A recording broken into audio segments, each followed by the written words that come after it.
Cabdimaalig Coldoon iyo nin dhalinyaro kala wadaada iyo oo waxaan ku muxuu ahaa ciidanku tallaabo ka soo qaaday haddana waxaan arkay cid kale oo si qaldan u dhigaysa qabashada Cabdimaalig Coldoon oo leh in sirdoon lexsan baa qabtay iyo ila Muuse Biixi baa qabtay iyo wax noocaas warninka waxaan ku muxuu Cabdimaalig Coldoon sidoo soconayay sidoo u socday arkay Ilaahay garanayo haade ina Muuse Biixi ciidan ma haysto taliye ciidanka booliska maaha taliye sirdoonkana maaha Coldoon wuxuu jeelka ku soo arkay ba deysaga albaabada garaacay oo la arkaydi mayow suu soconay mid baan leeyahay war qoladayda Reer Axmed dhagaxday waxaan ku uri shirkadu isku garan weydo haade qoladayadii Cabdimaalig oo kale tiimkan oo kale dawar kala hayne haade niyo jidib iyo jamaamay qabtaan dadkooda dhinac ka raacaan oo meesha waxaan ku laga gaardiyay dad tagaan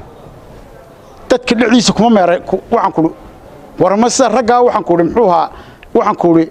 Sheekh Aan Sunni halka degay waa loo yahay haada macal waxaan ku hawlihiisa oo dhan qaatay ordo jidib iyo jamaamay qabta mid kale oo ka dhawaadinaade war nabadgelyada amniga iyo xasildiintan waa diin nabadgelyo ma hadiinta isqarxinta caburinta mushaakilaadka iyo problemka ma waxaan idinku dardaarayaa oo aan waxaan ku faraqeedo ku guntaya oo aan idin leeyahay war waxaan ku hadii nabadgelyadu dhibto oo waxaan ku muxuu ahaa ay noqoto mar walba ma Cabdiqani waxaan ku muxuu ahaa heshiiska la galay qaran baa galay waxaan ku dalka ninkii Soomaaliya u danaynaya mowqifka Soomaaliya aaminsan de Muqdisho tag iyo kuwa mudaharaadaya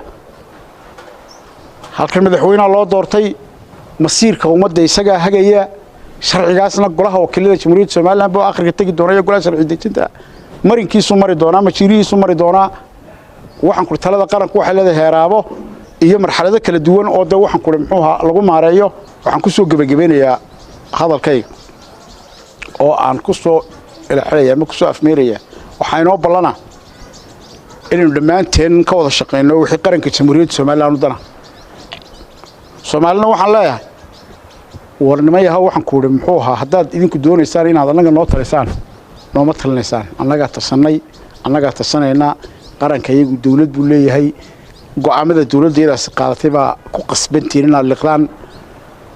Itoobiyana waxaan leenahay horena waxaan ku uri gacan baa noogu fidiseen markii dawladdii dooxatada ahayd afweerey lahayd nagu saliday waxaan ku uri gacan baa nasiiseen hiil baan idin haynaa abaal baan idinku haynaa waxaan ku uri iskaashigeena waxaan rajaynayaa inuu mid sharciyad la yaqaano qawaaniintiisa leh hufan ilaahay damkii labada dalba u dara inuu noqdo Soomaaliland iyo Itoobiya ayaan rajaynayaa waxaan leeyahay dhalinyaro waxaan oo balana dalkeena wixii u danaan taageerno